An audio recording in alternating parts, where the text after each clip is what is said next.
میں الکیمسٹ کا مطالعہ کر رہی ہوں۔ لڑکے کا نام سینٹیاگو تھا۔ جب وہ متروک چرچ کے پاس پہنچا تو شام ڈھل چکی تھی۔ اس چرچ کی چھت عرصہ ہوا گر چکی تھی، اور جہاں کبھی پادری کا ممبر ہوتا ہوگا وہ جگہ انجیر کے ایک بہت بڑے درخت نے لے لی تھی۔ لڑکے نے وہ رات اسی جگہ پر گزارنے کا فیصلہ کیا۔ جب تمام بھیڑیں شکستہ دروازے سے گزر گئیں تو اس نے دروازہ بند کر کے اس کے آگے ایک تختہ لگا دیا تاکہ رات کے وقت بھیڑیں باہر نہ نکل سکیں۔ اس علاقے میں بھیڑیوں کا خطرہ تو نہیں تھا، لیکن ریوڑ سے بچھڑی ہوئی بھیڑ کو ڈھونڈنا بذات خود تھکا دینے والا کام تھا۔ لڑکے نے اپنے جیکٹ سے فرش صاف کیا اور کتاب کا تکیہ بنا کر لیٹ گیا۔ اس نے آج یہ کتاب ختم کرنی تھی۔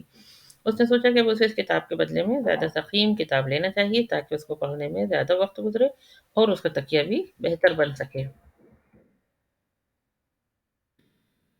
جب وہ صبح کے وقت جاگا تو ابھی تک اندھیرا چھایا ہوا تھا۔ ٹوٹی ہوئی چھت میں سے ستارے جھانک رہے تھے۔ مجھے تھوڑا سا اور سونا چاہیے تھا، اس نے دل میں سوچا۔ آج رات پھر اس نے وہی خواب دیکھا تھا جو اسے ایک ہفتہ قبل نظر آیا تھا، مگر خواب آج بھی ادھورا تھا۔ وہ اٹھ کھڑا ہوا اور ان بھیڑوں کو اٹھانا شروع کر دیا جو ابھی تک نہیں اٹھی تھیں۔ جب بھی وہ جاگتا تھا تو اس کی زیادہ تر بھیڑیں بھی جاگ جاتی تھیں۔ ایسا لگتا تھا کہ کسی غیر مرئی قوت سے وہ اور اس کی بھیڑیں ایک دوسرے کے ساتھ جڑے ہوئے تھے۔ آخر کیوں نہ ہوں، اس نے ان بھیڑوں کے ساتھ 2 سال گزارے تھے اور ان کے ساتھ جنگلوں بیابانوں میں چارے اور پانی کی تلاش میں مارا مارا پھرا تھا۔ بھیڑیں اب اس کے ساتھ اتنی مانوس ہو گئی تھیں کہ اس کے اوقات کار کا بھی انہیں اندازہ ہو گیا تھا، یا پھر میں ان کے اوقات کار کا عادی ہو گیا ہوں، اس نے سوچا۔ کچھ بھیڑیں ایسی بھی تھیں جو جاگنے میں ذرا وقت لگاتی تھیں، انہیں جگانا پڑتا تھا۔ اس کا خیال تھا کہ بھیڑیں اس کی زبان سمجھتی تھیں، اس لیے کبھی کبھی کتاب میں سے کچھ تحریر انہیں پڑھ کر سناتا اور انہیں اپنے دکھ درد بھی سناتا تھا اور انہیں اپنی تنہائی میں شریک کرتا تھا۔ وہ ان کے سامنے اس گاؤں پر بھی تبصرہ کرتا جہاں سے وہ گزرتے تھے، لیکن پچھلے چند دنوں سے وہ اپنی بھیڑوں کے ساتھ صرف ایک موضوع پر بات کر رہا تھا، ایک دوشیزہ جو ایک تاجر کی بیٹی تھی جو اس گاؤں میں رہتا تھا، جس تک پہنچنے کے لیے اسے مزید 4 دن درکار تھے۔ اس گاؤں میں اس سے پہلے وہ ایک دفعہ 1 سال قبل آیا تھا۔ تاجر اون کا کاروبار بھی کرتا تھا۔ وہ انتہائی شکی مزاج آدمی تھا۔ اس کا مطالبہ کیا ہوتا تھا کہ بھیڑ کی اون اس کی نظروں کے سامنے اتاری جائے۔ وہ اس تاجر کے پاس اپنے ایک دوست کے توسط سے پہنچا تھا۔ اس روز دکان پر رش تھا، اس لیے لڑکے کو انتظار کرنا پڑا۔ وہ دکان کی سیڑھیوں پر بیٹھ گیا اور اپنے تھیلے میں سے کتاب نکال کر پڑھنے لگا۔ مجھے نہیں معلوم تھا کہ چرواہے بھی پڑھنا جانتے ہیں۔ عقب سے لڑکی کی مترنم آواز آئی۔ لڑکی اندلس کی بے مثال خوبصورتی کا مکمل نمونہ تھی۔ سیاہ لہراتے ہوئے بال، گہری خوبصورت آنکھوں میں عرب نقوش کی جھلک تھی۔ جی ہاں، لیکن میں نے کتاب کی نسبت اپنے بھیڑوں سے زیادہ سیکھا ہے، اس نے جواب دیا۔ اگلے 2 گھنٹے تک وہ ایک دوسرے کو اپنے حالات سناتے رہے۔ تم نے پڑھنا کیسے سیکھا؟ لڑکی نے استفسار کیا۔ جیسے سب پڑھنے والے سیکھتے ہیں، اسکول میں۔ اگر تم پڑھنا جانتے ہو تو تم پھر بھیڑیں کیوں چراتے ہو؟ لڑکا کچھ بڑبڑایا تاکہ لڑکی کچھ نہ سمجھ سکے۔ وہ لڑکی کو اپنے سفر کی کہانیاں سناتا رہا، جنہیں سن کر لڑکی کی گہری آنکھوں میں حیرت اور خوف کا ملا جلا تاثر تھا۔ لڑکا دعا مانگ رہا تھا کہ وقت تھم جائے یا پھر لڑکی کا باپ مزید مصروف ہو جائے اور اسے لڑکی کے ساتھ کچھ مزید وقت گزارنے کا موقع مل جائے، لیکن اس کی دونوں دعائیں قبول نہ ہوئیں اور تاجر نے اسے 4 بھیڑوں کی اون اتارنے کو کہا۔ جب وہ فارغ ہوا تو بیوپاری نے اسے پیسے دیتے ہوئے کہا کہ وہ اگلے سال پھر آئے۔ کیا ہوا؟ اب 4 دن بعد وہ دوبارہ اسی گاؤں میں ہوگا۔ وہ اس بات پر بہت مسرور بھی تھا، لیکن اس کے دل کے کسی خانے میں خوف بھی چھپا ہوا تھا کہ کہیں لڑکی اسے بھول نہ چکی ہو۔ تو صرف چارے اور پانی کا حصول ہی ان کی زندگی کا مقصد ہے۔ جب تک میں انہیں اندلس کی بہترین چراگاہوں میں لے جاتا رہوں گا، یہ میرے ساتھ رہیں گی۔ ان کے دن ہمیشہ ایک جیسے ہوتے ہیں، طویل اور نہ ختم ہونے والے۔ انہیں صرف چارے اور پانی سے مطلب ہے، اور بدلے میں وہ نہایت سخت ہے۔ نہایت ہی سخاوت سے کیا کرتی ہیں، بدلے سے ہر سال اون دیتی ہیں اور زندگی میں ایک بار گوشت بھی۔ اگر میں ان کو ایک ایک کر کے ذبح کرنا شروع کروں تو ان کو اس وقت احساس ہوگا جب میں آدھے سے زیادہ ریوڑ کو ذبح کر چکا ہوں گا۔ یہ اپنی جبلت پر انحصار کرنا بھول گئی ہیں، وہ جبلت جو انہیں خطرے سے آگاہ کرتی ہے۔ یہ مجھ پر اس لیے بھروسہ کرتی ہیں کیونکہ میں انہیں کھلاتا اور پلاتا ہوں۔ لڑکی کو اپنی سوچ پر حیرت ہوئی۔ شاید یہ بیاباں چرچ کا اثر تھا کہ اس کی سوچ میں اس قدر قنوتیت آ گئی تھی۔ اس چرچ کے قریب اس نے دوبارہ وہی خواب دیکھا تھا۔ شاید یہ اسی چرچ کا اثر تھا کہ اسے بھیڑوں پر جھنجھلاہٹ ہو رہی تھی۔ اس نے جھنجھلاہٹ دور کرنے کے لیے پانی پیا اور اپنی جیکٹ کو جسم کے گرد کس کر لپیٹ لیا، لیکن اسے یہ جیکٹ بھی بوجھ لگ رہی تھی۔ इस बोझ को उस वक़्त तक उठाना पड़ेगा जब तक सूरज अपने उरूज पर ना पहुँच जाए। फिर गर्मी इतनी बढ़ जाएगी कि मज़ीद सफ़र जारी रखना मुमकिन नहीं होगा। ये वक़्त वो वक़्त होता है जब तमाम स्पेन क़ैलूला करता है। गर्मी की शिद्दत शाम तक ढलने तक जारी रहती है। महान उसे अपनी जैकेट का ख़्याल आया कि उसकी वजह से सुबह की खुनगी का सामना कर पाया था। जैकेट का भी एक मकसद था, जैसा कि उसकी ज़िंदगी का मकसद था। उसकी ज़िंदगी का मकसद था सयाहत। स्पेन में 2 साल तक आवारागर्दी करने के बाद उसे तमाम शहरों और कस्बों का हुदूद राबिया मालूम हो गया था। उस दफ़ा उसका इरादा था कि वो ताजिर की बेटी को बताएगा कि एक चरवाहे ने लिखना-पढ़ना कैसे सीखा। 16 साल की उम्र तक उसने मदरसे में तालीम हासिल की थी। उसके वालिदैन की ख्वाहिश थी कि वो पादरी बने ताकि पूरा ख़ानदान उन पर फ़ख्र कर सके। वो खुद सख्त मेहनत करते थे, सिर्फ 2 वक़्त की रोटी के लिए, बिल्कुल उसकी भेड़ों की तरह। उसने मज़हबी तालीम के साथ हिस्पानवी और लातीनी ज़बान भी सीखी थी, लेकिन बचपन से ही उसकी ख्वाहिश थी कि वो दुनिया की सैर करे। ये मकसद उसकी नज़दीक खुदा को जानने और पादरी बनने से ज़्यादा अहम था। एक दोपहर उसने अपने तमाम तर्जुरात जमा करके अपने बाप को अपनी इस ख्वाहिश से आगाह किया। हमारे गाँव में पूरी दुनिया के सैयाह आते हैं, वो किसी नई चीज़ की तलाश में आते हैं और जब वो वापस जाते हैं तो बिल्कुल वैसे ही होते हैं जैसा कि वो यहाँ आने से पहले था। उसके बाप ने उसे समझाते हुए कहा, वो उस पहाड़ पर चढ़ने की मशक्कत सिर्फ़ इसलिए झेलते हैं कि उसके बाप ने पहाड़ की तरफ इशारा करते हुए अपनी बात जारी रखी। ताकि वो झील का नज़ारा कर सकें और जब वो यहाँ से जा रहे होते हैं तो उनका ख़्याल होता है माज़ी हाल से कितना बेहतर था। उनके चाहे सुनहरे बाल हों या वो गंदमी रंगत के हों, होते वो हमारे जैसे ही इंसान हैं और जहाँ वो रहते हैं वो जगह भी हमारी उस ज़मीन जैसी ही है। लेकिन मैं फिर भी उनके शहरों को देखना चाहता हूँ जहाँ वो रहते हैं, लड़के ने इसरार किया। उनकी ख्वाहिश होती है कि काश वो हमारे खूबसूरत इलाके में हमेशा रह सकते। बाप ने कहा, मगर मैं उनका इलाका और उनकी बूद व बाज देखना चाहता हूँ, लड़के ने जवाब दिया। मगर सयाहत के लिए तो काफ़ी पैसा दरकार होता है और हमारे पास सिर्फ 2 वक़्त की रोटी ही है। हमारे यहाँ तो सिर्फ चरवाहे जो है नई चरागाहों की तलाश में सयाहत करते हैं। बाप ने बेटे को समझाने की आखिरी कोशिश की। तो फिर मैं चरवाहा बनूँगा ताकि अपने रेवड़ को पूरे स्पेन में लिए फिरूँ। लड़की ने फैसलेकुन लहजे में जवाब दिया। बाप ने भी मज़ीद बहस करना फ़ुज़ूल समझा। अगले दिन उसके बाप ने उसके सामने सोने के 3 सिक्के रखे। ये मुझे कई साल कब्ल रास्ते से मिले थे। मैंने इसको सँभाल कर रख दिए थे। एक दिन ये तुम्हारे काम आएँगे। अब तुम इनसे भेड़ें खरीद लो और अपना शौक पूरा करो। मगर एक दिन तुम्हें एहसास होगा, तुम जिस इलाके को छोड़कर जा रहे हो, वो दुनिया का सबसे खूबसूरत इलाका है। जब उसका बाप उसे अपनी दुआओं से रुखसत कर रहा था, तो उसे अपने बाप की आँखों में भी एक दबी हुई ख्वाहिश नज़र आई, दुनिया देखने की ख्वाहिश। उसने ख्वाहिश को दबाने में उम्र गुज़ार दी थी, मगर वो ख्वाहिश अब भी उसकी आँखों से अयां थी। ये ख्वाहिश 2 वक़्त की रोटी की तलाश के नीचे दबी हुई ज़रूर थी, मगर अभी तक ज़िंदा थी। पलक पर सुबह की सुर्खी के पीछे से सूरज आहिस्ता-आहिस्ता निकल रहा था। लड़का अपने और बाप के दरमियान होने वाली बहस को याद कर रहा था और अपने फैसले पर मुतमईन था। अब तक वो कई खूबसूरत मकामात से गुज़र चुका था और उसकी मुलाकात कई लोगों से हुई, जिनसे उसने बहुत कुछ सीखा था और बहुत सी औरतों से भी मिला, मगर उनमें से कोई भी उस जैसी नहीं थी, जिससे उसने चंद दिन बाद मिलना था। उसके पास भेड़ों का रेवड़ था, एक किताब थी जिसके बदले में एक और किताब खरीद सकता था और एक जैकेट भी थी, जो उसे सर्दी की शिद्दत में राहत बख्श हरारत देती थी। लेकिन सबसे बढ़कर ये कि वो हर रोज़ अपने ख्वाबों की ताबीर में गुज़ारता था, सयाहत का ख्वाब।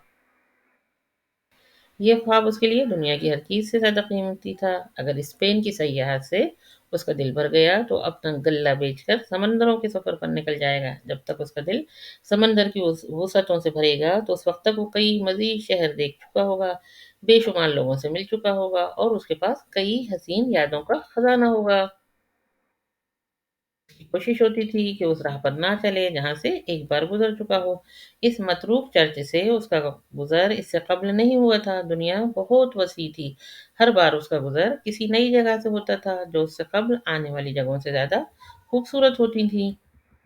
भेड़ों को आज तक इस बात का अंदाज़ा ही नहीं हो सका कि वो नई जगह से गुज़र रही हैं या वही पुराना रास्ता है। उन्हें तो इस बात से कोई सरोकार ही नहीं था कि चरागाह नई है या बहार ने ख़ज़ां की जगह ले ली है। उनकी ज़िंदगी का मकसद तो सिर्फ़ और सिर्फ़ चारे और पानी का हसूल था। शायद मैं भी इन भेड़ों से मुख्तलिफ़ नहीं हूँ, लड़के ने सोचा। जब से मैं ताजर की बेटी से मिला हूँ, मुझे किसी और लड़की का ख़्याल अच्छा नहीं लगा। सूरज को देखकर उसने अंदाज़ा किया कि दोपहर तक वो तरफ़ा पहुँच जाएगा। तरफ़े में वो अपनी पुरानी किताब के बदले में मज़ीद सक़ीम किताब ले लेगा, बोतल ताज़े पानी से भर लेगा और हिजामत भी बनवा लेगा, ताकि ताजिर की बेटी से मुलाकात के लिए तैयार हो सके। वो इस ख़्याल को दिल में जगह देने के लिए तैयार ही नहीं था कि ताजिर ने अब तक उसकी शादी कर दी होगी। ख्वाब की ताबीर के पूरा होने का इंतज़ार ज़िंदगी को दिलचस्प बना देता है। उसने दोबारा सूरज की तरफ देखकर वक़्त का अंदाज़ा लगाया और रेवड़ को हाँकने लगा ताकि धूप तेज़ होने से कब वो तरफ़ा पहुँच जाए। फिर उसे याद आया कि तरफ़ा में एक बूढ़ी औरत रहती थी जो ख्वाबों की ताबीर बताती थी। बूढ़ी खातून ने बूढ़ी खातून ने लड़के को एक कमरे में ले गई। एक पर्दा इस कमरे को ख्वाबगह से अलग करता था। कमरे में एक मेज़ और 2 कुर्सियों के अलावा मसीह की तस्वीर भी मँधी थी। बुढ़िया ने उसे एक कुर्सी पर बैठने का इशारा किया और खुद उसके सामने वाली कुर्सी पर बैठ गई। उसने लड़के के दोनों हाथ अपने हाथों में ले लिए और आँखें बंद करके कोई दुआ पढ़ने लगी। लड़के को ऐसा महसूस हुआ जैसे वो खाना बदोशों की मखसूस दुआ पढ़ रही हो। उसका वास्ता इससे कब्ल भी खाना बदोशों से पड़ चुका था। खाना बदोश भी अपनी ज़िंदगी सफ़र में गुज़ारते हैं, मगर उनके पास भेड़ों का रेवड़ नहीं होता। खाना बदोश लोगों को मुख्तलिफ करतब दिखाकर पैसा बटोरते हैं। उनके बारे में ये तासुर भी पाया जाता है कि वो खरकारी भी करते हैं। खाना बदोश बच्चों को अगवा करके उनसे भीख मंगवाते हैं। बचपन में उसे खाना बदोशों से बहुत खौफ आता था। जैसे ही उस बुढ़िया ने लड़के का हाथ पकड़कर बचपन का पकड़ा ब जैसे ही बुढ़िया ने क्या करा उस लड़के का हाथ पकड़ा तो बचपन का खौफ उसको दोबारा लौट आया। लेकिन उसके घर में मसीह की तस्वीर इस बात की अलामत है कि ये बुरी औरत नहीं है। उसने अपने आप को तसल्ली देते हुए कहा। वो कोशिश कर रहा था कि औरत उसके हाथों की कपकपाहट से उसके अंदरूनी खौफ का अंदाज़ा न कर सके। दिलचस्प। बुढ़िया ने अपनी नज़रें लड़की की हथेलियों पर जमाते हुए कहा। लड़का नर्वस होने लगा, उसके हाथ काँपने लगे। बुढ़िया को भी इसके हाथों की कपकपाहट का एहसास हो गया। लड़के ने यकदम से अपने हाथ छुड़ा लिए। मैं तुम्हारे पास अपना हाथ दिखाने नहीं आया, लड़के ने बुढ़िया को मुखातिब किया। उसे अफसोस हो रहा था कि वह यहाँ पर क्यों आया। एक लम्हे के लिए उसने सोचा कि वो बुढ़िया की फीस अदा करे और उससे अपने ख्वाब की ताबीर मालूम किए बगैर चला जाए। तुम यहाँ अपना ख्वाब की ताबीर जानने के लिए आए हो, बुढ़िया ने कहा। ख्वाब खुदा का कलाम है। अगर खुदा हमसे हमारी ज़बान में कलाम करे तो मैं उसकी ताबीर बता सकती हूँ। लेकिन अगर खुदा रूह की ज़बान में बात करे तो सिर्फ वही उसका मफ़हूम जान सकता है जिससे कि खुदा ने कलाम किया है। अगर तुम मुझसे मशवरा करोगे तो मैं तुमसे फ़ीस बहरहाल लूँगी। एक और करतब लड़के ने सोचा। फिर भी उसने सोचा कि एक चांस लिया जाए। चांस लेना चरवाहे की जिबलत में शामिल होता है। वो भेड़ियों के साथ चांस लेता है और फिर खुशकसाली के साथ भी। और यही चांस चरवाहे की ज़िंदगी को दूसरों की ज़िंदगी से मुख्तलिफ और दिलचस्प बना देता है। मैंने एक ही ख्वाब दोबारा देखा है, लड़का बोला।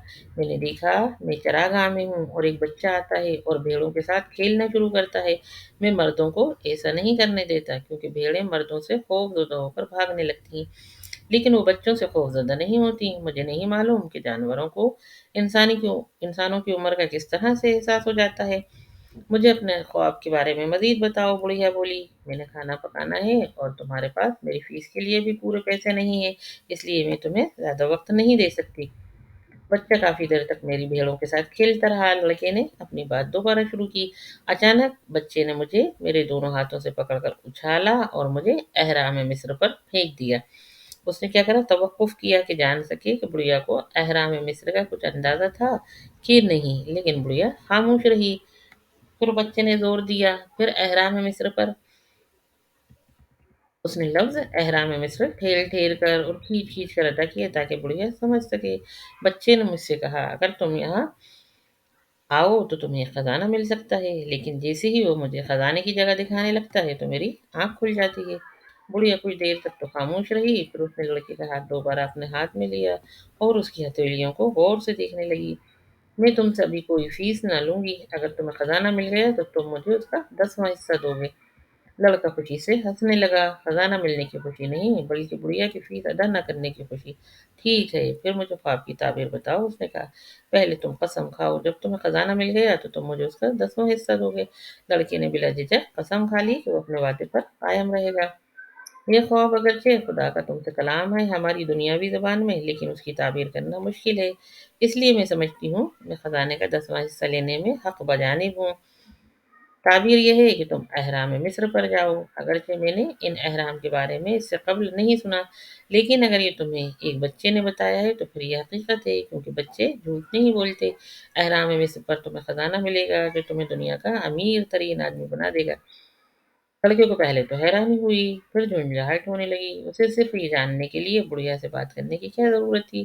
یہ تو وہ پہلے بھی جانتا تھا۔ اس کی جھنجھلاہٹ اس خیال سے دور ہو گئی کہ بہرحال اسے کوئی فیس ادا نہیں کرنا تھی۔ مجھے اس کے لیے اپنا وقت برباد کرنے کی کوئی ضرورت نہیں ہے، اس نے بڑھیا کو جواب دیا۔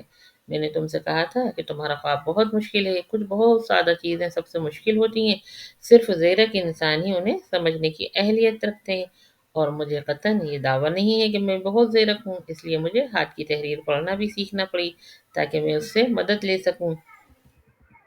ٹھیک ہے، پھر میں احرام مصر تک کیسے پہنچ سکتا ہوں؟ لڑکے نے استفسار کیا۔ میں صرف خوابوں کی تعبیر بتا سکتی ہوں، میں اس تعبیر کو ڈھونڈنے کے لیے تمہاری کوئی مدد نہیں کر سکتی۔ اگر میں خواب کی تعبیر ڈھونڈتی تو قسم پرسی کی زندگی کیوں گزار رہی ہوتی؟ اگر میں احرام مصر تک کبھی پہنچ ہی نہ سکوں تو پھر کیا ہوگا؟ تو پھر مجھے میری فیس نہیں ملے گی، اور ایسا پہلی دفعہ بھی نہیں ہوگا۔ خاتون نے اس کے ساتھ ہی لڑکے کو جانے کو کہا، کیونکہ اس نے پہلے ہی خاتون کا بہت زیادہ وقت لے لیا تھا۔ لڑکے کو بہت ہی مایوسی ہوئی، اس نے سوچا پھر وہ کبھی خوابوں پر یقین نہیں کرے گا۔ اسے یاد آیا کہ طرفہ میں اس نے بہت سے اور بھی کام کرنے ہیں۔ وہ جلدی سے بازار کی طرف روانہ ہوا، جہاں اس نے تو پہلے پیٹ بھر کر کھانا کھایا، پھر اپنی کتاب پرانی کتاب کے بدلے میں ایک موٹی سی کتاب لی۔ ان تمام کاموں سے فارغ ہو کر وہ ایک بینچ پر بیٹھ گیا تاکہ بازار کا نظارہ کر سکے۔ دھوپ میں ابھی تک شدت باقی تھی۔ اس نے اپنی بوتل نکالی اور پانی پینے لگا۔ اس نے بھیڑیں کا شہر کے صدر دروازے کے قریب ایک دوست کے باڑے میں بند کر دی تھی۔ شہر میں اور بھی کئی لوگ اس کے واقف تھے۔ سیاحت کے بہت سارے فوائد کا یہ صرف ایک پہلو تھا کہ پورے اسپین میں کافی لوگ ایسے تھے جنہیں وہ دوست کہہ سکتا تھا۔ وہ ہمیشہ سے نئے دوست بناتا تھا، مگر ان کے ساتھ ہمیشہ رہنے سے گریز کرتا تھا۔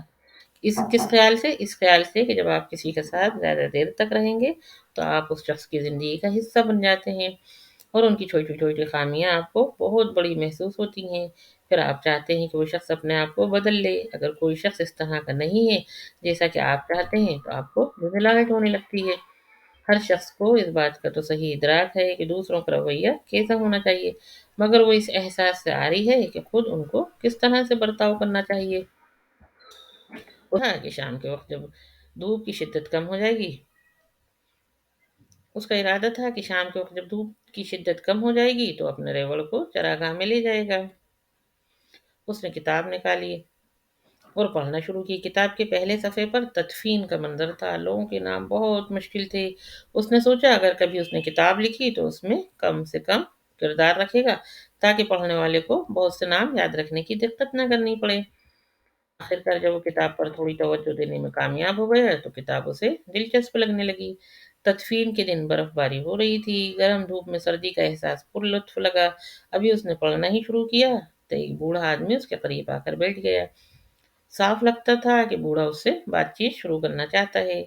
یہ لوگ کیا کر رہے ہیں؟ بوڑھے نے ایک عمارت کی طرف اشارہ کرتے ہوئے لڑکے سے پوچھا۔ کام کر رہے ہیں، اس نے خشک لہجے میں جواب دیا تاکہ بوڑھے کو معلوم ہو جائے کہ اسے بوڑھے سے بات کرنے کی نسبت کتاب پڑھنے میں زیادہ دلچسپی تھی۔ اصل میں وہ سوچ رہا تھا کہ اس دفعہ وہ تاجر کی بیٹی کے سامنے بھیڑ کی اون خود اتارے گا تاکہ وہ اس سے یہ ثابت کر سکے کہ وہ مشکل سے مشکل کام کرنے کے قابل ہے۔ وہ خود کئی بار ایسا کرتے ہوئے چشم تصور میں دیکھ چکا تھا۔ جب اس نے تاجر کی بیٹی کو یہ بتایا کہ بھیڑ کی اون پیچھے سے آگے کی طرف اتاری جاتی ہے تو لڑکی بہت محفوظ ہوئی اور اسے بہت اچھا لگا۔ اس نے چند کہانیاں بھی کوشش کر کے یاد کر لی تھیں۔ یہ کہانیاں اس لڑکی کو سنانا چاہتا تھا کہ یہ کہانیاں اس نے مختلف کتابوں میں پڑھی تھیں، لیکن وہ ان کہانیوں کو اپنے تجربے کے نچوڑ کے طور پر پیش کرنا چاہتا تھا۔ اسے یقین تھا کہ تاجر کی بیٹی کو حقیقت کبھی بھی معلوم نہ ہو سکے گی کیونکہ وہ پڑھنا نہیں جانتی تھی۔ بوڑھا بھی اپنی ضد کا پکا تھا۔ کیا میں آپ کی بوتل سے تھوڑا سا پانی لے سکتا ہوں؟ بوڑھے نے کہا۔ لڑکے نے اپنی بوتل فوراً بوڑھے کے حوالے کر دی۔ اسے امید تھی کہ اب بوڑھا اسے تنہا چھوڑ دے گا۔ کون سی کتاب پڑھ رہے ہو؟ بوڑھا اب بھی اپنی ضد کا پکا نظر آتا تھا۔ لڑکے نے سوچا کہ بوڑھے سے پیچھا چھڑانے کا واحد طریقہ یہ ہے کہ اس بینچ سے ہی اٹھ کر چلا جائے، لیکن اسے یہ تہذیب کے خلاف لگا کہ اس کے ماں باپ نے اسے تمیز سکھائی تھی اور بڑوں کا ادب کرنے کی تلقین کی تھی۔ उसने किताब बूढ़े के सामने कर दी। अव्वल तो खुद उसे किताब के नाम का तलफ़्फ़ुज़ सही तरह से मालूम नहीं था। फिर उसका ख़्याल था कि अगर बूढ़े को पढ़ना नहीं आता तो वो शर्मिंदगी से बेंच बदल लेगा। बूढ़ा किताब का बग़ौर मुआयना करते हुए बोला, ये अच्छी किताब है मगर बहुत ही खुश्क। लड़के को झटका लगा। बूढ़ा न सिर्फ पढ़ना जानता था बल्कि उससे कबल किताब भी पढ़ चुका था। अगर किताब वाकई खुश्क थी जैसा कि बूढ़े का ख्याल था तो फिर उसके पास अभी भी वक्त था कि उसे दुकानदार से तब्दील कर ले। और उसका मौजू भी वही है कि जो दुनिया की तकरीबन तमाम किताबों का है। बूढ़े ने अपनी बात जारी रखते हुए कहा, ये किताब इस बात की वजाहत करती है कि इंसान अपनी मंजिल का इंतखाब कैसे करे, और उसका आगाज़ इस बात से होता है कि हर इंसान दुनिया के सबसे बड़े झूठ पर यकीन रखता है। और दुनिया का सबसे बड़ा झूठ क्या है? लड़के ने इस्तिफ़ार किया। वो वाक़ई बूढ़े के मुतालिक ही वो सच से मुतासिर हुआ था। दुनिया का सबसे बड़ा झूठ ये है कि हर शख़्स की ज़िंदगी में एक लम्हा ऐसा आता है जब वो अपने हालात पर काबू खो बैठता है और उसकी ज़िंदगी पर कुदरत का कंट्रोल होता है। मेरे साथ ऐसा कभी भी नहीं हुआ, लड़के ने जवाब दिया। बहुत खूब। ऐसा इसलिए कि तुम सयाहत के शौकीन हो। उसे तो मेरे ख़यालात तक की भी रसाई, लड़की ने सोचा। बूढ़ा किताब की वरक़ गर्दानी में मसरूफ़ था और किताब वापस करने का उसका कोई इरादा मालूम नहीं होता था। लड़के ने पहली बार बूढ़े को गौर से देखा। उसका लिबास जो था अजीब वज़ा का था। लिबास से वो अरबी लगता था। लेकिन ये बात कुछ हैरानकुन भी नहीं थी क्योंकि तरफ़ा अफ़्रीका से सिर्फ़ चंद घंटों के फ़ासले पर था और शहर में अक्सर अरब नज़र आते थे। आपका ताल्लुक़ किस इलाक़े से है? उसने बूढ़े से पूछा। बहुत सारे इलाक़ों से, बूढ़े ने जवाब दिया। किसी शख़्स का ताल्लुक़ बेक वक़्त बहुत सारे इलाक़ों से नहीं हो सकता, लड़का बोला। मैं खुद चरवाहा हूँ, इस हवाले से बहुत से इलाक़ों तक गया हूँ मगर मेरा ताल्लुक़ सिर्फ़ एक इलाक़े से है जहाँ मेरी पैदाइश हुई थी। इस लिहाज से मेरा ताल्लुक़ सलम से है, बूढ़ा बोला। लड़के ने सलम के बारे में उससे पहले कभी भी नहीं सुना था मगर सवाल करने से इसलिए गुरेज़ किया कि इस तरह बूढ़ा उसे कम इल्म समझेगा। उसने बाज़ार से गुज़रते हुए लोगों की तरफ देखा। सब लोग बहुत मसरूफ़ नज़र आते थे। तो सलम आजकल कैसा है? उसने इस ख़्याल से सवाल किया। शायद इस तरह उसे सलम के बारे में कुछ मालूमात हो सके। सलम बिल्कुल वैसा ही है जैसा कि हमेशा से था, बूढ़े ने जवाब दिया। उसे बूढ़े के जवाब से बहुत मायूसी हुई। कोई इशारा ही नहीं मिल रहा था कि सलम कहाँ है। उसे तो ये भी नहीं मालूम था कि सलम अंदलस के गिरदोनवाह में नहीं था। अगर होता तो उसने सलम का ज़िक्र ज़रूर सुना होता। और आप सलम में क्या करते हैं? उसने हिम्मत नहीं हारी। मैं सलम में क्या करता हूँ? बूढ़ा बोला। मैं सलम का बादशाह हूँ। लोग पता नहीं क्यों अजीब-ओ-गरीब बातें करते हैं, लड़के ने सोचा। उससे तो भेड़ों का साथ अच्छा है, वो कुछ बोलती तो नहीं है, और उससे भी तो अच्छा है इंसान तन्हाई में किताब का मुताला करे। अगर आप लोगों की तरफ मुतवज्जह हों तो नाक़ाबिल यकीन किस्से कहानियाँ सुनाते हैं और उनसे गुफ्तगू करें। तो ऐसी अजीब व गरीब बातें करेंगे कि आपके लिए गुफ्तगू जारी रखना मुश्किल हो जाएगा। मेरा नाम मलची ज़ैदक है। बूढ़े ने सुकूत को तोड़ा। तुम्हारे पास कितनी भेड़ें हैं? काफ़ी हैं, लड़के ने जवाब दिया। उसने महसूस किया कि बूढ़ा उसकी ज़िंदगी के बारे में जानने से दिलचस्पी रखता था। फिर तो एक मसला है। अगर तुम्हारा ख्याल है कि तुम्हारे पास काफ़ी भेड़ें हैं तब तो मैं तुम्हारी मदद नहीं कर सकता, बूढ़ा बोला। लड़के को झुंझलाहट हो रही थी। उसे ये नहीं समझ में आ रहा था कि उसने बूढ़े से कब मदद मांगी थी, बल्कि बूढ़े ने ही उससे पानी मांगा था और उससे गुफ्तगू करने पर भी मुज़िर था। मेरी किताब वापस कर दें, लड़के ने कहा। मैंने अपनी भेड़ों को इकट्ठा करना है और बहुत दूर जाना है। मुझे अपने गल्ले का 10वां हिस्सा दे दो तो मैं तो छुपे हुए खजाने के बारे में बताऊंगा। बूढ़ा उसकी बात को नज़रअंदाज करते हुए बोला। लड़के को यकदम अपना ख्वाब याद आ गया। उसको यकदम ये ख्याल गुजरा कि ये बूढ़ा इस बुढ़िया का खाविन था जिससे वो अपने ख्वाब की ताबीर पूछने गया था। बूढ़ी खातून ने तो उससे कुछ नहीं लिया था मगर ये बूढ़ा जो है उससे बहुत कुछ लेने का इरादा रखता है। बदले में उस चीज़ के बारे में मालूमात देने का दावा कर रहा था जिसका शायद वजूद भी नहीं था। बूढ़ा भी शायद खाना बदोश ही था। उससे कब्ल कि लड़का कुछ बोलता, बूढ़े ने छड़ी उठाई और रेत पर कुछ लिखने लगा। बूढ़े की छाती से रोशनी का एक शोला सा निकला जिससे लड़के की आंखें थोड़ी देर के लिए चुंधिया गईं। बूढ़े ने जस झट से अपनी टोपी छाती के सामने कर ली। उसने यकीनन कुछ छुपाने की कोशिश की थी। जब उसकी बीनाई लौटी तो लड़के ने देखा बूढ़े ने रेत पर उसके वालिदैन और उसकी दरसगाह का नाम लिखा था। बूढ़े ने ताजिर की बेटी का नाम भी रेत पर लिखा था, जबकि लड़का खुद अभी तक उस लड़की के नाम से वाकिफ तक नहीं था। मैं सलम का बादशाह हूँ, बूढ़ा बोला। कोई बादशाह किसी चरवाहे से बात क्यों करेगा? लड़के ने शर्मिंदगी से जवाब दिया। उसकी बहुत सी वजूहात हो सकती हैं और सबसे अहम वजह यह है कि तुमने अपनी मंजिल जान ली है। लड़के को کچھ معلوم نہیں تھا کہ کسی انسان کی منزل کیا ہو سکتی ہے۔ منزل، بوڑھا کہہ رہا ہے، منزل وہ خواہش ہے جس کے پورا ہونے کی کوئی ہمیشہ دعا کرتا ہے۔ ہر شخص جانتا ہے کہ اس کی منزل کیا ہے۔ جب انسان جوان ہوتا ہے تو سب کچھ اس پر واضح قابل حصول نظر آتا ہے۔ انسان جوانی میں خواب دیکھنے سے نہیں ڈرتا، نہ ان کی تعبیر حاصل کرنے کے لیے قیمت دینے سے گھبراتا ہے، چاہے یہ قیمت کچھ بھی ہو۔ لیکن جوں جوں وقت گزرتا جاتا ہے تو کچھ پراسرار طاقتیں اسے یقین دلاتی ہیں کہ اس کے لیے اپنی منزل تک پہنچنا ناممکن ہے۔ بوڑھے کی باتیں لڑکے کے سر کے اوپر سے گزر گئیں، لیکن اسے اس بات میں ضرور دلچسپی ہو گئی کہ وہ معلوم کرے کہ پراسرار طاقت کیا چیز ہے۔ اس طرح وہ تاجر کی بیٹی کو متاثر کر سکے گا۔ یہ وہ طاقت ہے، جو بوڑھے نے کہا، یہ وہ طاقت ہے جو بظاہر تو منفی نظر آتی ہے مگر آپ کو احساس دلاتی ہے کہ آپ کی منزل دراصل ہے کیا۔ یہ انسان کی روح کو بیدار کرتی ہے اور اس میں خواہشوں کو اجاگر کرتی ہے۔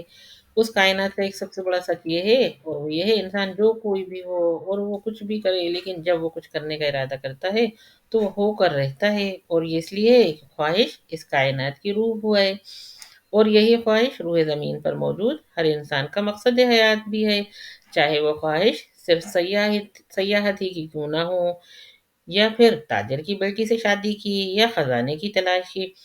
کائنات کی روح کو انسان کی خوشی سے تقویت ملتی ہے، اور اس کے غم، اس کے رشک اور حسد سے بھی صرف اپنی منزل کا احساس فرد کے ذمے ہے۔ اور جب انسان کچھ کرنے کا ارادہ کرتا ہے تو کائنات کی ہر شے اس کے حصول کے لیے انسان کی مدد کرتی ہے۔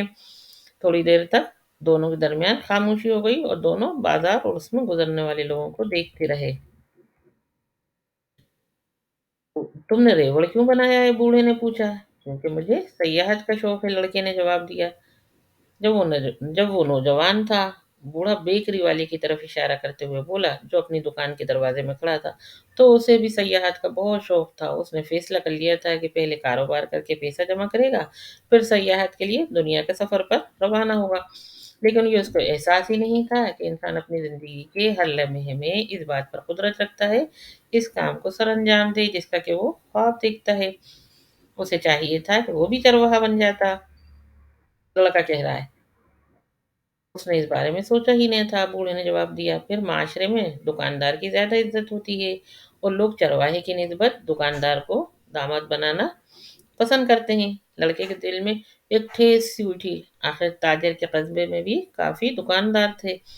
پھر وقت کے ساتھ ساتھ بوڑھے نے اپنی بات جاری رکھتے ہوئے کہا، لوگوں کے غلہ بانی اور دکانداری کے بارے میں نظریات ان کی اپنی منزل کی نسبت زیادہ اہم ہو جاتے ہیں نا۔ بوڑھا کتاب کی ورق گردانی کرتے ہوئے ایک صفحے پر رک گیا اور اس نے پڑھنا شروع کر دیا۔ لڑکا کوئی دیر تک تو انتظار کرتا رہا، پھر بوڑھے سے پوچھا کہ وہ یہ سب کچھ اسے کیوں بتا رہا تھا۔ کیونکہ تم اپنی منزل متعین کرنے کی تردد کر رہے ہو، اور اس بات کا خدشہ ہے کہ کہیں تم بھٹک نہ جاؤ، اور ہمیشہ ایسے ہی وقت میں کیا آپ لوگوں کی رہنمائی کے لیے آتے ہیں؟ لڑکے نے کہا، ہمیشہ تو اس طرح نہیں، کبھی میں مسئلے کی حل کی صورت میں ظاہر ہوتا ہوں، کبھی خیال بن کر، کبھی کڑوا وقت بن کر۔ میرا مقصد تو صرف یہ ہے کہ چیزوں کا وقوع پذیر ہونا ممکن بنا دوں، اور میں اور بھی بہت کچھ کرتا ہوں، مگر اکثر اوقات انسان کو اس کا احساس ہی نہیں ہوتا۔ یہ سب کچھ میری وجہ سے ہی ممکن ہوا ہے۔ ایک ہفتہ قبل مجھے مجبوراً ایک کان کن کے راستے میں ایک پتھر کی صورت میں ظاہر ہونا پڑا۔ بوڑھے نے اپنی بات جاری رکھی، کان کن نے ہر کام چھوڑ کر پکھراج کی تلاش شروع کی تھی، اور 5 سال تک پکھراج تلاش کر رہا تھا۔ اس دوران اس نے سینکڑوں پہاڑ کھودے اور لاکھوں پتھر توڑے، بس ایک آخری پتھر کو توڑنا باقی تھا جس میں سے اسے پکھراج مل سکتا تھا۔ اس آخری پتھر کو توڑنے سے پہلے ہی اس کی ہمت جواب دے گئی، کیونکہ اس نے اپنی منزل کی تلاش میں ہر شے کو قربان کر دیا تھا، اس لیے اس کی مدد کرنا میرے اوپر فرض تھا۔ میں نے پتھر کا روپ دھارا اور کان کن کے راستے میں آ گرا۔ کان کن نے غصے سے اٹھا کر مجھے ایک طرف پھینکا۔ اس نے مجھے اتنی زور سے پھینکا کہ میں جس پتھر پر گرا وہ ٹوٹ گیا، اور اس کے اندر سے پکھراج نکل آیا۔ دنیا کا سب سے بڑا اور سب سے خوبصورت پکھراج تھا۔ لوگ اپنی زندگی میں بہت جلد سیکھ جاتے ہیں، ان کی زندگی کا کیا مقصد ہے؟ بوڑھے نے تلخی سے کہا، شاید اس لیے کہ وہ اس کے حصول بھی جلد تر کر دیں۔ آپ خزانے کے بارے میں کچھ کہہ رہے تھے؟ لڑکے کا ذہن جو تھا ابھی تک خزانے کے آس پاس ہی گھوم رہا تھا، اسے بوڑھے کی نصیحت سے کوئی دلچسپی نہیں تھی۔ خزانہ बूढ़े ने कहा, खजाना जो है पानी के बहाव से आश्कार होता है, वो यही पानी उसे आंखों से भी पोशीदा कर देता है। अगर तुम खजाने के बारे में जानना चाहते हो तो तुम्हें अपने गल्ले का 10वां हिस्सा मुझे देना होगा।